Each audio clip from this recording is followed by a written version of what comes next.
period. The member from Nipissing.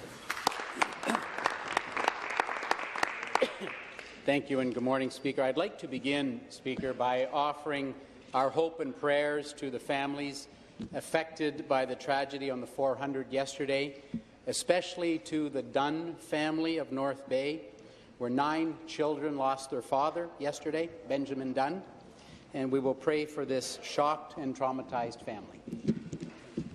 Speaker, my question this morning is for the Finance Minister. Every day this week, we have learned more and more disturbing news regarding the Great Canadian Gaming's trouble in BC.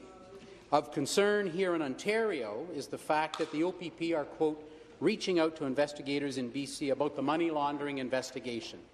Speaker, is the minister doing anything further other than, quote, watching closely? Thank you. Minister of Finance. Mr. Speaker, the AGCO, our agencies, the OLG, they have been in constant contact with the regulators in British Columbia. They have been recognizing the requirements to have proponents to be approved by the AGCO in consultations with the BC authorities prior to even performing and making their submissions. So, Mr. Speaker, the process is apparent, it's open, it's transparent, and it precludes the minister from engaging with those proponents, even those that are friends of the Conservative Party, Mr. Speaker. I will not associate myself with any of them until the decision is made openly with a fairness monitor, and that is being done, Mr. Speaker, and on an ongoing basis. The continuations of any review is appropriate. Thank you. Supplementary. Back to the minister. While the minister is watching on the sidelines, Speaker, others have been working. Yesterday, we learned of the latest twist regarding the company awarded the casino contract here in Ontario. Media reports have now revealed questionable trading activity by one of Great Canadian's directors. Neil Baker earned almost $140 million selling shares in late 2016. That happened 3 months after a report was submitted to the BC Attorney General implicating the casino in allegations of money laundering. That report wasn't made public until September 2017. Speaker, I would ask the minister if he was aware of the questionable trading activity before they awarded the casino deal here in Ontario. Thank you. Minister. So information that is provided to the AGCO and to all its regulatory authorities was made, and implications and any activity that engages with suspicious activity is being reported, and those decisions are cleared by the AGCO prior to a proponent being authorized. They were authorized both by the BC authorities and the Ontario regulatory authorities, Mr. Speaker, and so the process is in place. If there is inappropriate activity by any director, by any individual, in any institution in regards to any money laundering initiatives, be it in gaming or be it in banking or be it in any other institutions across this province, they have to adhere to those laws, and those things are being enforced. Thank you, Mr. Speaker. Thank you. Final supplement.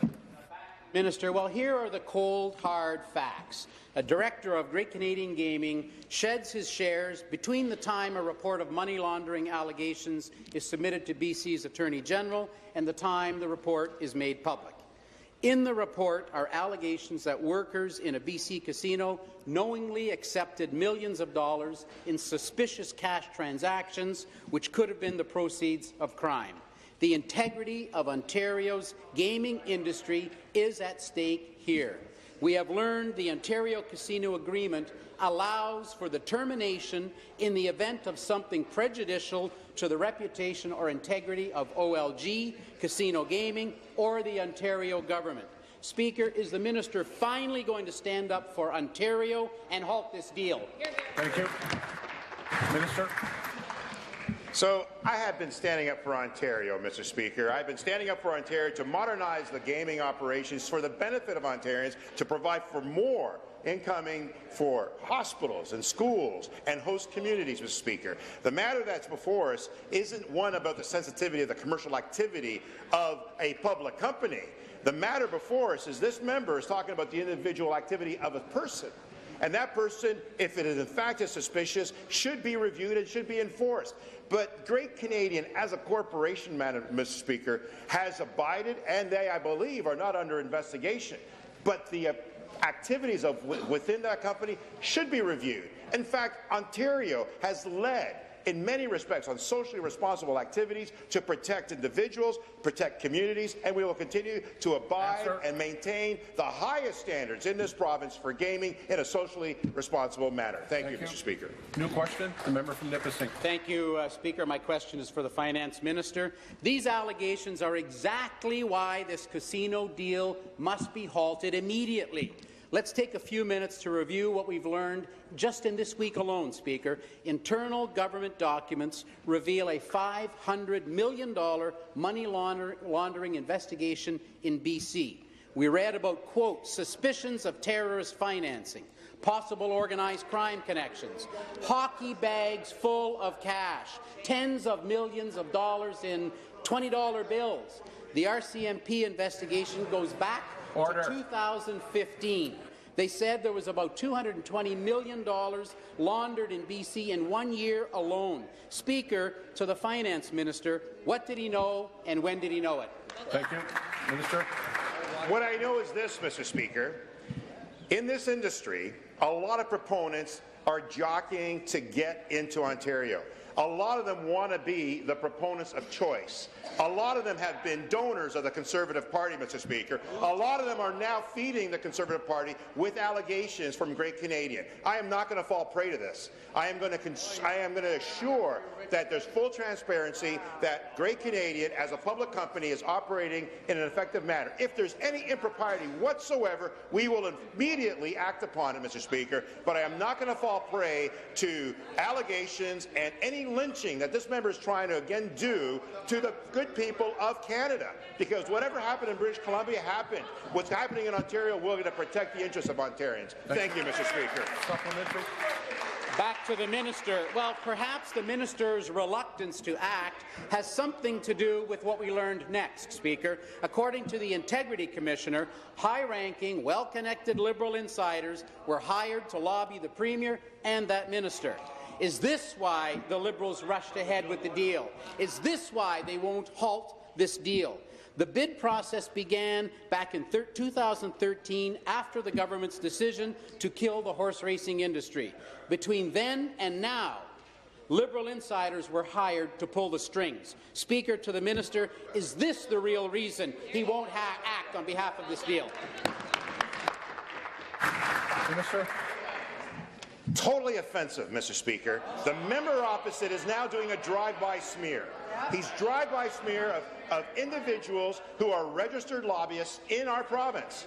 And, Mr. Speaker, it's astounding that the current lobbyist for Great Canadian is a former Conservative, Mr. Speaker. They're the ones that have actually been acting upon it. In fact, their most newest candidate is a former president of OLG, Mr. Speaker, another Conservative who is acting on this very matter of modernization. The member alleges on individuals who are not registered lobbyists for Great Canadian during this process. It's offensive, and he should retract that comment, Mr. Speaker. Thank you. Final supplementary. To the minister. Speaker, all this... Stop the clock.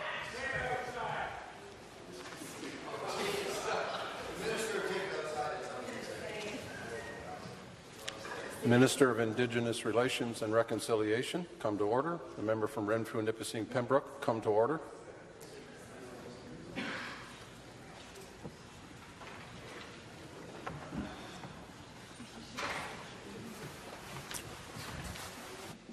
All this government needed to do was admit there are problems in BC and halt the deal until they get to the bottom of it. Instead, they deny any involvement. But senior Liberal insiders working on behalf of the casino operator show us a different story. Once again, the Liberals put themselves and their insiders ahead of the people of Ontario. There are money laundering allegations, questionable rate trading activity, well-placed... Minister of Municipal Affairs, come to order. We're now in warnings. We're in warnings. Carry on. well-placed Liberal insiders at the centre of it all. Speaker, like many other issues here, this one does not pass the smell test. I ask the minister, what's the priority for this government? Liberal insiders or the integrity of Ontario's gaming industry? Thank you. Minister. Wow, Mr. Speaker, I have already made clear, Great Canadian has come out identifying that there were no Liberal lobbyists involved. In fact, they are conservative lobbyists that are involved. Furthermore, those that have identified have said they've removed themselves. And it's no surprise that the member opposite is looking for improprietary activities, given that they engage in that almost every day in their nomination battles, Mr. Speaker. We are not getting any political influence here. The member opposite is conflating the issues with criminalization. That is not happening in our side of this House, and I will protect the commercial interest of anybody who's approved as the appropriate winner of a contract. Thank you, Mr. Speaker.